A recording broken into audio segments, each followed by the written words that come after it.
In this lecture, we are going to see some results depend on automorphism of a group. We know that what is an automorphism, and now we are going to prove two theorems related to automorphism of a group. So let's have first theorem. What is that? If capital H is a subgroup of a group G and T is an automorphism of group G, then we have to prove that T of H is a subgroup of G. So what is its meaning? What is the beauty of this result? The beauty of this result is, since T is an automorphism, therefore its domain is G and its codomain is also G. And this T will map every element of the domain into element in the codomain. But instead of taking or instead of considering the element of the domain, if we consider subgroup of domain, so subgroup of G, if it is denoted by H, then every element of H that will map by capital T into codomain. And suppose I am considering that suppose H is equal to, this is a subgroup, H is equal to, and this subgroup containing three elements A, B, C. So this is a subgroup of G, and this G is a domain of T. Domain of T. Okay. Now, what is the meaning of T of H? T of H is again a set. The first element of H, that is A, its image is T of A. Image of second element of H is T of B. And image of third element of H is T of C. So this is a set of images of the elements of H. And this set of images is denoted by T of H. And obviously these are the members of codomain. So this will become a subset of, again, G, but this G is present in the codomain. And if this H is a subgroup of G, then we have to show that the image of the subgroup under the automorphism T is again a subgroup of the codomain. तो यहां पर देखिए automorphism का फायदा ये है कि automorphism domain के किसी भी सबग्रुप को मैप करेगा और उसका जो आंसर कोडोमेन में मिलेगा वो आंसर भी कोडोमेन का सबग्रुप रहेगा. That is the beauty of this theorem or this result.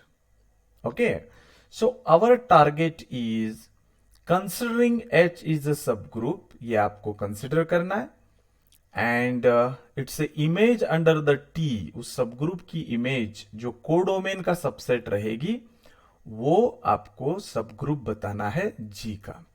यहां बार बार ये जो G आ रहा है, ये G जो है ये डोमेन का है, क्योंकि आपका जो T होता है एटोमॉर्फिज्म वो मैप होता है from G to G because it is automorphism.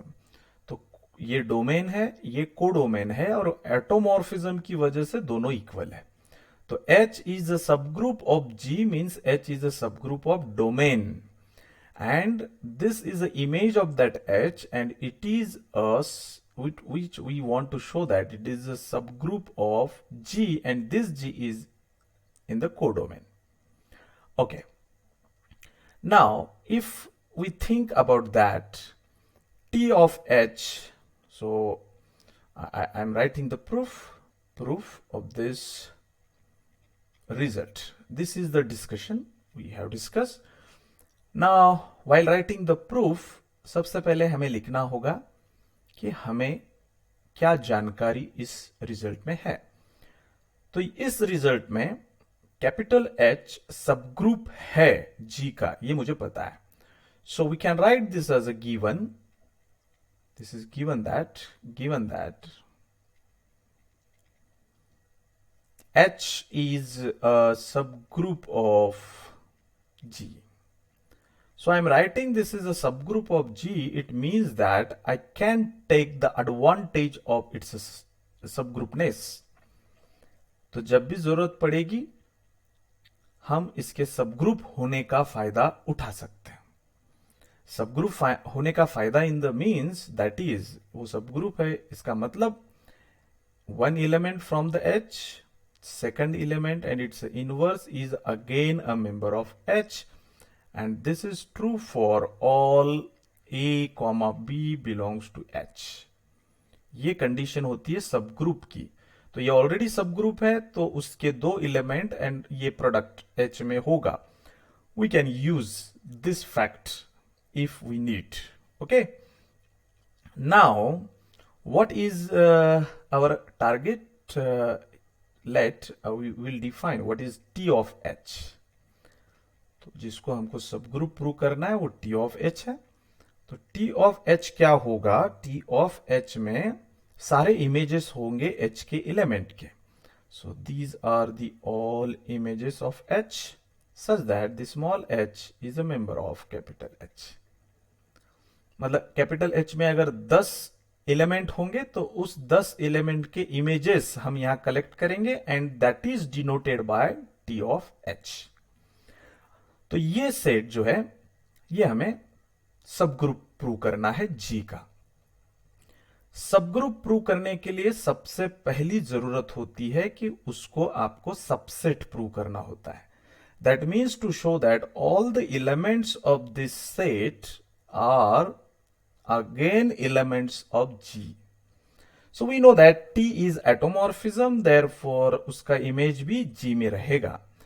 तो आप ऐसा लिख सकते हो कि since H is a subgroup of G, okay, this implies that a member of H implies H is a member of G and T is an automorphism. T is an automorphism. Automorphism से हमको guarantee मिलती है कि वो images को किधर छोड़ेगा। therefore we can write the image of that H under the function T is a member of again codomain and its codomain is again G. तो इससे ये प्रूव हो गया कि every element of this set is a member of G. Therefore, T of capital H is a subset of G. That is the target subset of G. Now we want to show that this subset will become subgroup of G. Do you know that? आपको पता है कि subgroup के लिए क्या करना होता है? सबग्रुप के लिए आपको दो एलिमेंट लेने होते हैं उसमें से जिसको सबग्रुप आपको प्रूव करना है। तो आपको सबग्रुप T of H को प्रूव करना है तो आपको दो एलिमेंट लेने होंगे T of H से, right? So let T of H के एलिमेंट को हम ऐसे दिखाते हैं। ये है फर्स्ट एलिमेंट और ये है second element of T of H belongs to T of H and ये आपको पता होता है कि ये H1 एंड H2 जो है छोटे H1 H2 belongs to capital H. Alright, अब दो एलिमेंट लेने के बाद what is your claim? Claim is to show that T of H is a subgroup. It means that that is to show that you write first element T of H1 as it is into you take the inverse of second element, जो भी second element है उसका आपको total element का inverse लेना है, और ये इनवर्स और ये ओरिजिनल का प्रोडक्ट भी आपको अगेन उसी में दिखाना है जो सब ग्रुप बनना चाहता है। ये आपका टारगेट रहेगा। ठीक है, ओके। तो कंसिडर करते हैं हम वो प्रोडक्ट जिसको हमको प्रूव करना है टी ऑफ एच का एलिमेंट, मतलब ये हमको कंसिडर करना है। So it is T of H one into T of H two and it's inverse. Simplify करते हैं। टी एटोमॉर्फिज्म है, मतलब वो आइसोमॉर्फिज्म होता है, मतलब वो होमोमॉर्फिज्म होता है। और होमोमॉर्फिज्म की स्पेशलिटी ये होती है कि अगर आप उस होमोमॉर्फिक इमेज का इनवर्स ले रहे हो तो that is equivalent to image of inverse of this. तो हमने सीखने के तरीके से ये सीखा था कि ये जो इनवर्स है ये आप अंदर के एलिमेंट को दे सकते हो व्हेन टी इज होमोमॉर्फिज्म। ऐसा थ्योरम भी हमने प्रूव किया है। तो आप उसका फायदा यहां पर उठाएंगे। तो first element I am keeping as it is, that is T of H one, and इस इनवर्स को हम अंदर के एलिमेंट पे दे सकते हैं। तो ये हो जाएगा एच टू इनवर्स उसकी इमेज, और इसको रीजन देना पड़ेगा since T is an automorphism. Automorphism मतलब वो होमोमॉर्फिज्म ही होता है, इसलिए वो इनवर्स को आप इंटरचेंज कर सकते हो। Alright. Now this is image और under T, this is image under T, और दोनों का प्रोडक्ट है और T होमोमॉर्फिज्म है। तो दो अलग अलग इमेजेस का आप एक ही इमेज लिख सकते हो, that is H1 into H2 inverse. It is also because of that T is, आप ऑटोमॉर्फिज्म लिखिए या होमोमॉर्फिज्म लिखिए, तो उसकी वजह से ये हो रहा है। तो इसको भी हम लिखते हैं एन ऑटोमॉर्फिज्म। ये बात भी समझ में आ गई, लॉजिकल करेक्ट भी है। अब ये जो दिख रहा है राइट साइड में, ये टी ऑफ एच का मेंबर तभी बनेगा जब टी के अंदर का एलिमेंट एच का मेंबर होगा, इसकी हम गारंटी देंगे। अब हमारे सामने प्रश्न ये है कि H1 into H2 inverse H का मेंबर होगा या नहीं होगा। तो आप यहां लिखेंगे सिंस H1 कहां का था, H का था, H2 कहां का मेंबर था, वो भी H का था। Both are the members of H and you know that, and H is subgroup of G। ये ऑलरेडी सब ग्रुप है, तो सब ग्रुप है तो सब ग्रुप की कंडीशन तो सेटिस्फाई करेगा। देयरफॉर क्या होती है सब ग्रुप की कंडीशन, कि अगर कोई सब ग्रुप है उसमें से कोई दो एलिमेंट आप लेते हो तो उसका एक एलिमेंट इनटू दूसरे एलिमेंट का इनवर्स अगेन उस सब ग्रुप का ही मेंबर रहता है।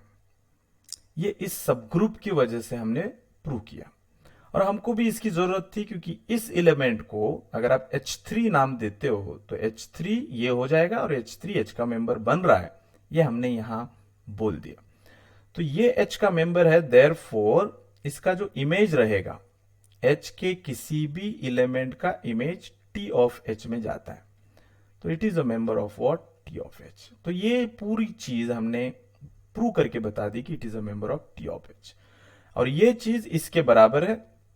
Therefore T of H1 into T of H2 and it's inverse, जो कि आंसर आया था हमारा T of H1 H2 inverse, और ये है T ऑफ H का member. And this is true for all TH1 and TH2। ये जो दो एलिमेंट लिए थे हमने T ऑफ H से, उस सभी एलिमेंट के लिए ये वैलिड है।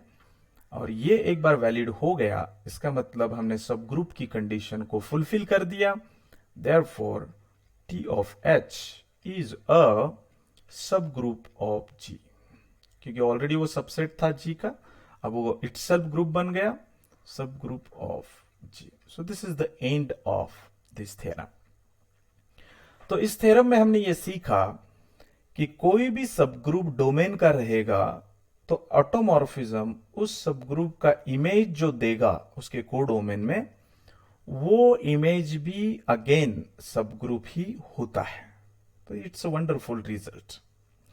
अब मेरे मन में ये ख्याल आ रहा है कि अगर ऑटोमॉर्फिज्म सब ग्रुप को मैप करता है सब ग्रुप में ही, तो क्या होगा अगर सब ग्रुप के जगह पर हम लेते हैं नॉर्मल सब ग्रुप? तो क्या डोमेन के नॉर्मल सब ग्रुप का इमेज कोडोमेन में नॉर्मल ही होगा? यस और no?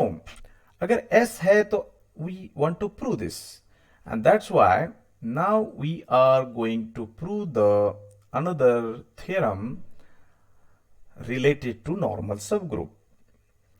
If n is a normal subgroup of G, T is an automorphism of G, then prove that the image of that normal subgroup denoted by T of capital N is also a normal subgroup of G. Fantastic. तो यहां पर let us start the proof. We can use the proof in our own style, and our style is first we are writing the given things.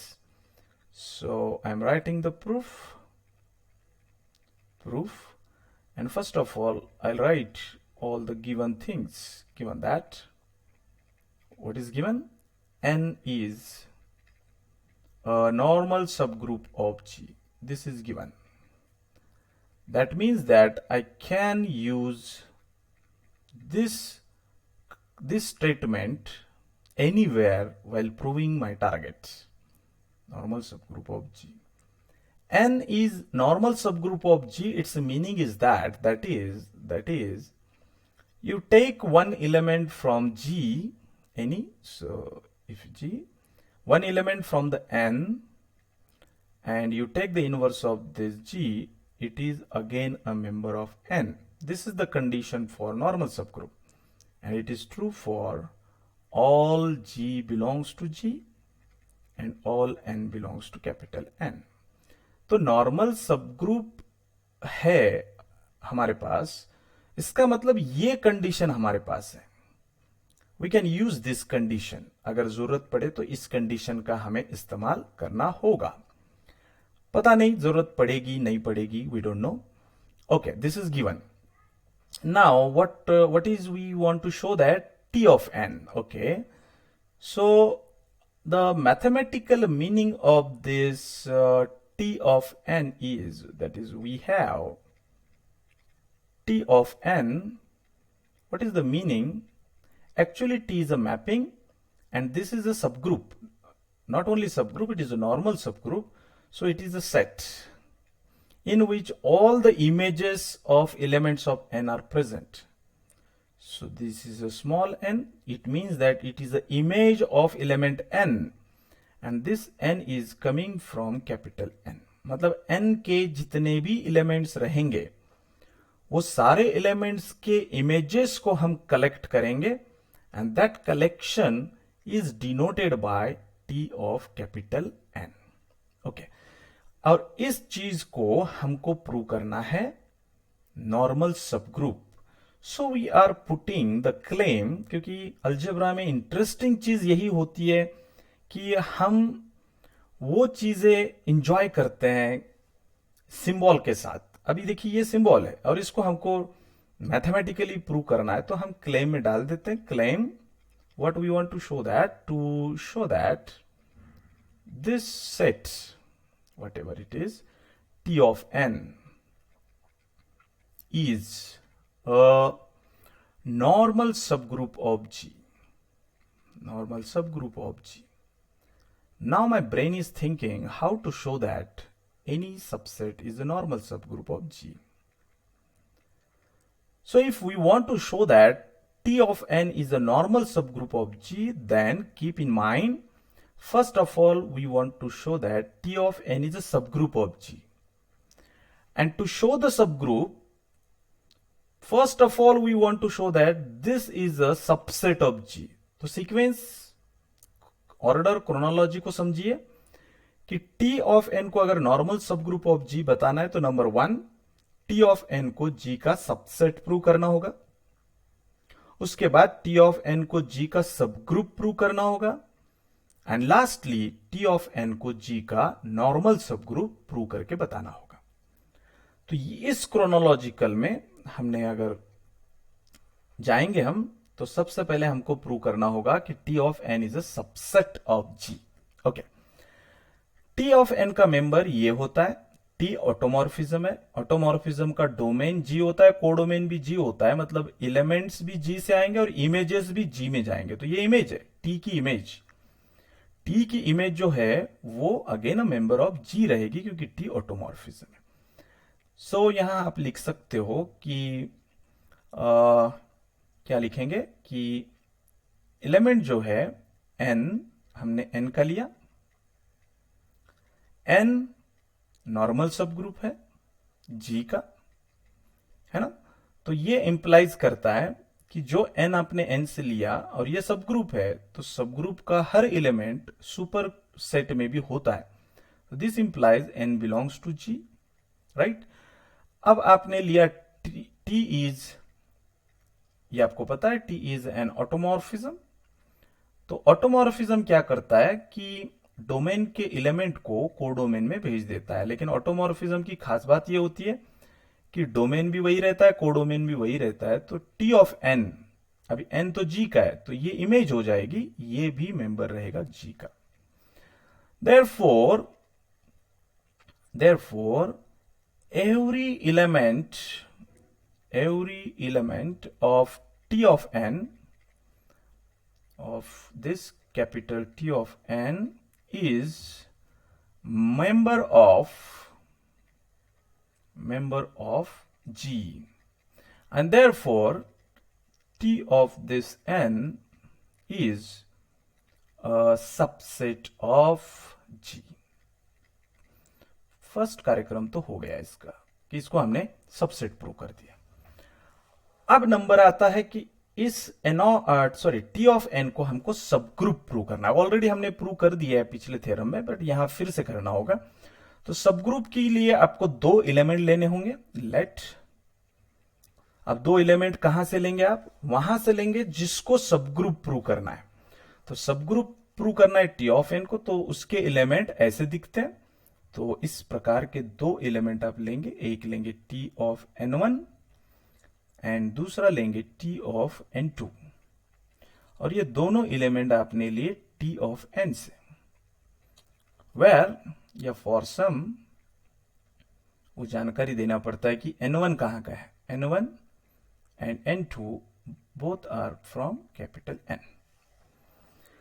Alright, अब सब group के लिए हमको prove करके बताना होगा कि ये एक एलिमेंट जो हमने लिया इनटू सेकंड एलिमेंट का इनवर्स, जो भी सेकंड एलिमेंट है उसका इनवर्स भी इसी का मेंबर है, ये प्रूव करके बताना होगा। तो हमने ये लिया प्रोडक्ट। अब इसको हम सिंप्लीफाई करते हैं, तो ये बन जाएगा टी ऑफ एन वन, और इसको मैं ऐसे लिख रहा हूं T of N two its inverse.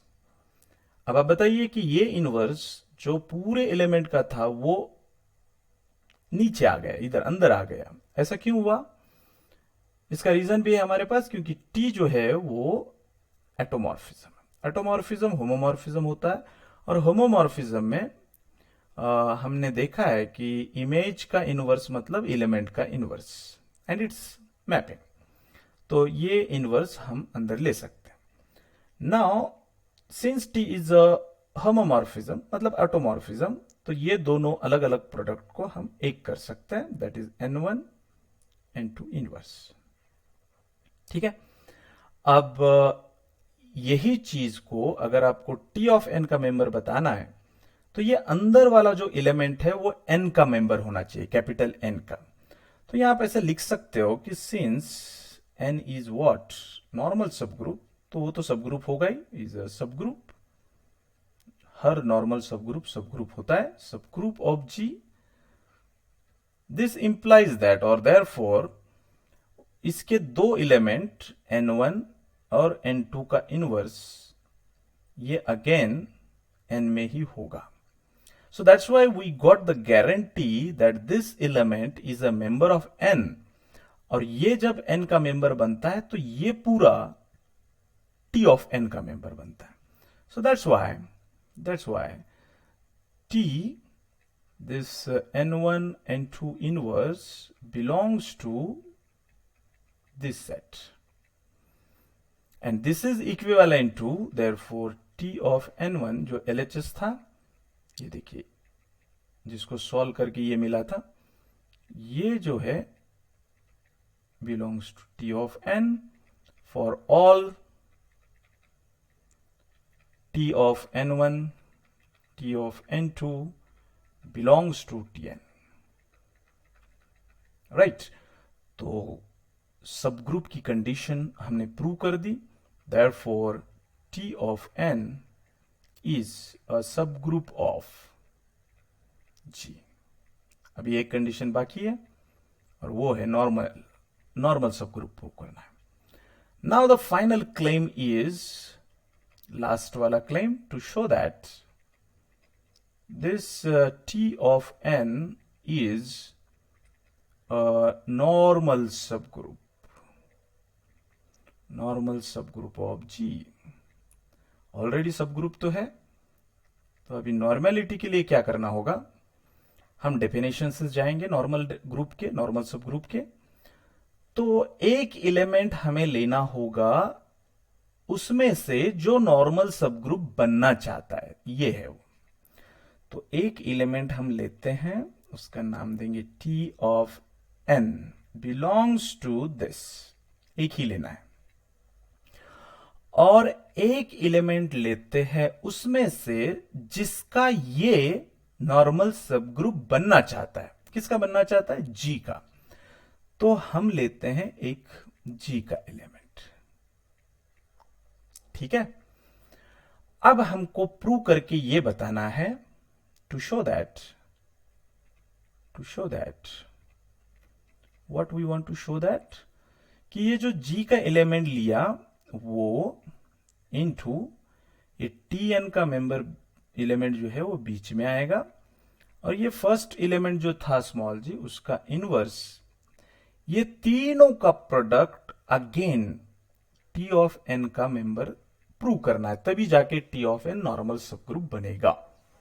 Okay, now मेरे सामने ये दिक्कत आ रही है कि इसको इसका मेंबर प्रूव करने के लिए, अब इसमें तो सारे इमेजेस होते हैं अंडर T. अब ये तो इमेज है, ठीक है, बट ये नहीं है, इसलिए मुझे बहुत दिक्कत होगी इन तीनों को सिंप्लीफाई करने में. तो मैं ये सोच रहा हूं कि जैसा ये इमेज है अंडर T, वैसा अगर ये भी T का इमेज रहता और ये भी रहता तो बहुत अच्छा होता. तो तीनों इमेज हो जाते, फिर T के होमोमॉर्फिज्म का फायदा उठाते हम. बट ये तो इमेज दिख नहीं रहा है. लेकिन आप एक बात भूल रहे हो कि T ऑटोमॉर्फिज्म है. ऑटोमॉर्फिज्म का मतलब G टू G, मतलब ये एलिमेंट जो G से लिया आपने, उसकी इमेज अंडर T भी अगेन G में रहेगी. राइट. तो हम यहां लिखते हैं कि since T is an automorphism, ये ऑटोमॉर्फिज्म है इसलिए हम ये कर सकते हैं, ऑटोमॉर्फिज्म. देयरफॉर क्या, देयरफॉर कि जो भी एलिमेंट आप डोमेन से लेंगे, therefore G belongs to capital G, ये डोमेन वाला है, डोमेन. ठीक है, या को डोमेन का ले लेते हैं, ये कहीं का भी ले लो, दोनों एक ही है. If G belongs to capital G, then there exists another element that is denoted by, suppose there exists X belongs to G such that कि T of X is equal to G, है ना.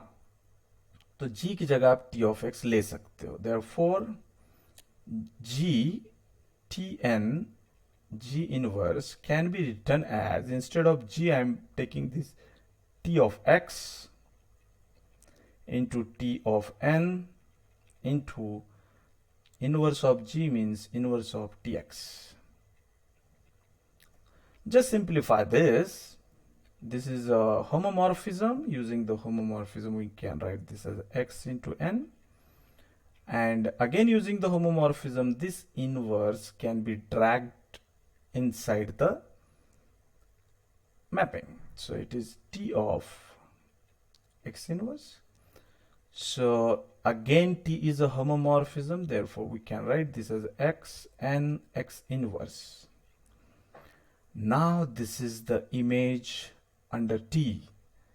But how to show that this image is a member of T of n, and this could be possible only when you can show that this is a member of n, right? So how we can show that?